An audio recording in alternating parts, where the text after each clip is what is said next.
Good morning, students. Let's continue with the test automation. In the last lecture, we have discussed about the testing, automation testing basically, and we have discussed the tools that are used for automation testing, which were broadly divided into two.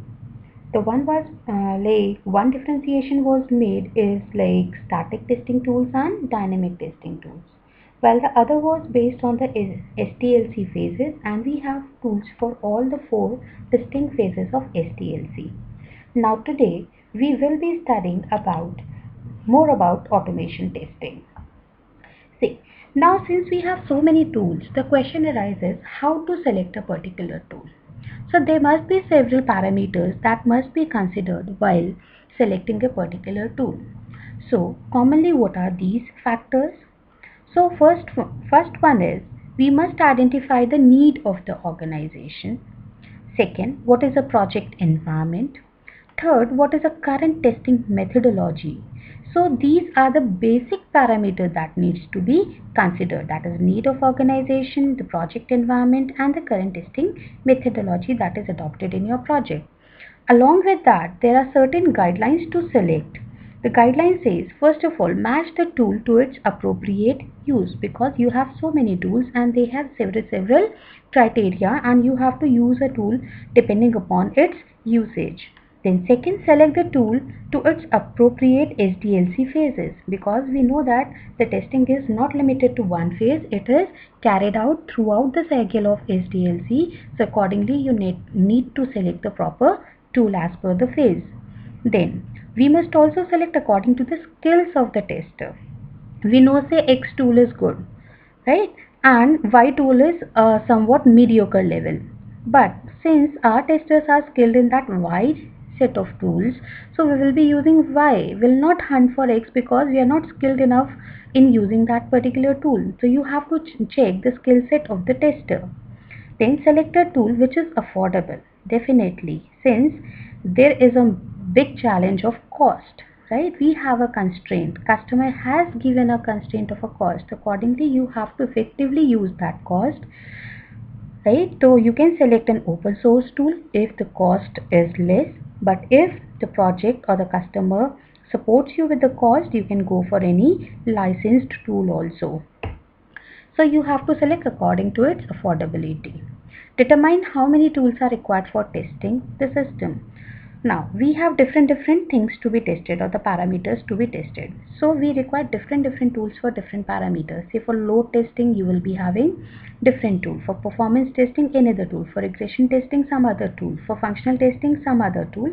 Non-functional testing some other tool. So you have to determine for each parameter which all tools will be required.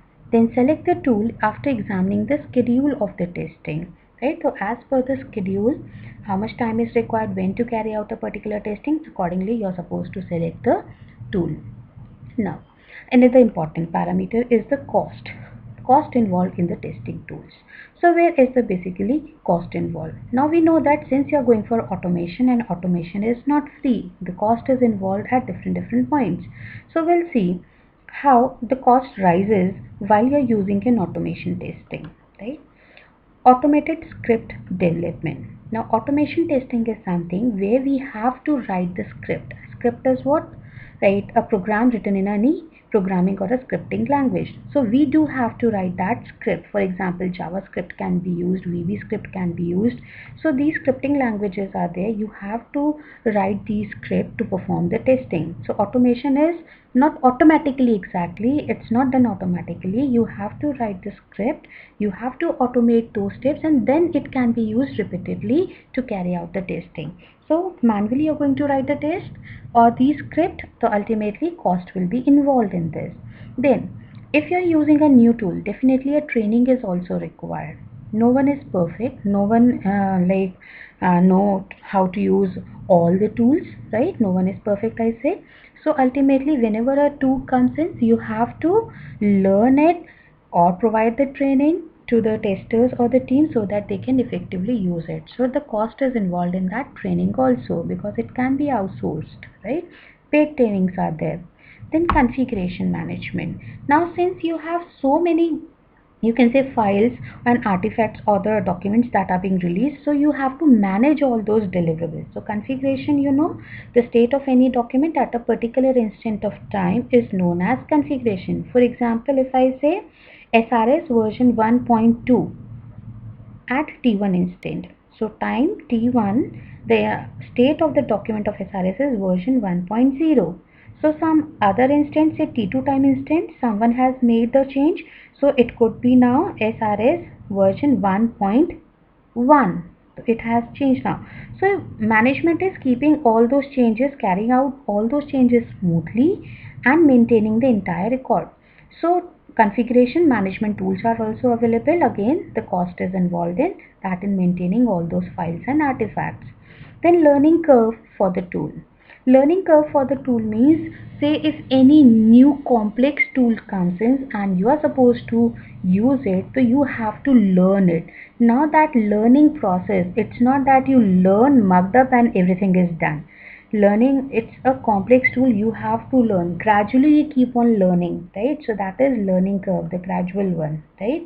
So that is also where the cost is involved. Time is required, so if time is required, definitely cost will increase. Then testing tools can be intrusive. Now what is the term intrusive here means is, to in order to make any tool work, maybe few coding is required, additional code is required to make those tests work properly. So intrusive, that means the codes are required, external codes are required, that has to be embedded along with your tool to make it work properly. So that is, testing tool can be intrusive, you are writing external code, ultimately manual thing is required, writing a code, the cost will increase. Then multiple tools are required. So we cannot depend upon a single tool who can test the entire software. For different parameter, we said like functional, non-functional requirement, performance requirement, regression. So we require different set of tools, so the cost will definitely increase. Now the guidelines for automation testing.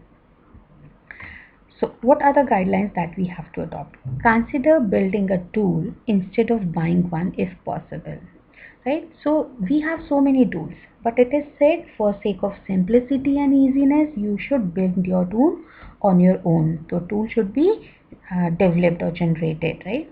To test the tool on an application prototype. So whatever tool you are using, first of all, check on a prototype, that is a dummy thing, not on the actual software. Once you know how to use it properly on a prototype and it is giving you the desired outcome, then you must apply it in your actual application. Then not all the tests should be automated. So if we have seen, automation is not a replacement of manual testing. Only few things can be automated, rest is carried out manually only, right? So you have to take care which all things to be automated and which will be required to be done manually. Then select the tool according to organizational needs, that is important. Use proven test script development techniques. I said for writing the script, we have like JavaScript, VBScript, so many scripting languages are required. So you have to use which best suits your application. So that technique must be applicable. Then automate the regression test whenever feasible. So whenever feasible, you can automate those regression tests because they are to be carried out a number of times. So these are the few guidelines. Now we'll see the testing tools. Few of them which is required for the functional automation, like for functional requirement or functional testing, the tools required are, the first one is a QTP, Quick Test Professional, right? So the vendor, it is given by HP, and if you want to go on learning this, no, you must go at least study the basics of these tools, why they are used, the basic features of the tool, you must know it. So this is the URL provided, you can go through and learn it. Now you will find that this QTP is renamed as UFT, Unified Functional Test. So don't get confused that QTP and UFT are different. Earlier it was called as QTP, now it is called as UFT. Then IBM has given another tool, again which is used for functional testing only, that is a Rational Robot. Microsoft has given Code UI. Selenium is an open source tool. Maximum you will find is in the market the Selenium is used since it is a open source and it is a Java based tool.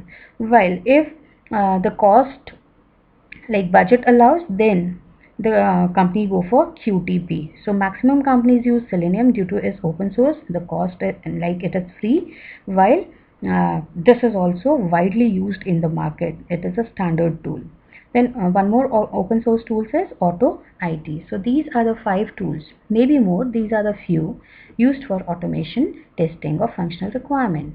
Similarly, for non-functional requirement, we have LoadRunner, JMeter, Burp Suite, and Equinetics, right? So these are the URLs. You can kindly go through it and get the brief of these tools. So few of the tools I'm going to discuss here, just the introduction part, not in the detail. The first one is your Microsoft Interactive's WinRunner, right? This tool is basically used for functional and regression testing. The scripts are being generated here, and it has a support of test scripting language TSL, which has a C-like syntax, right? So don't go in much detail. Ultimately, you must know a tool, purpose, and some important concepts like this, right? Then second one is a self-test, right? It is again a functional and regression test tool, and the scripting language used is a for-test. IBM Rational SQA Robot, again it is a functional and regression testing tool, right? Not much is required. Then we have a load runner given by Mercury. Again, load runner, the name suggests it is for load testing, and load is a part of a performance. So performance in load testing is performed with the help of a load runner, and it is basically used in client server applications. Apache's JMeter, Java based. It is clear from here, right? And again, it is a performance and a load testing tool, which is open source in nature. And lastly, we'll be discussing about in Mercury's Interactive Test Director. It is a test management tool. Test management tools are basically required when we have different teams working on the testing, and they're geographically located at different locations. They're not sitting at one place. Say maybe one office is in NCR, might be another is in Bangalore, or it is an on-site US, it can be UK, somewhere else, and all are working on a testing same project. So in that case, you need a backbone which is going to, like you can say, collaboration among these different teams who are sitting at different location, and they can carry out their work in a cooperative and a collaborative manner. This tool can also be integrated with a load runner or a WinRunner, which is given by Mercury again. So this was all about your automation testing tools, right? Next, we'll be continuing the last topic that will be done later on. Fine. Thank you for today.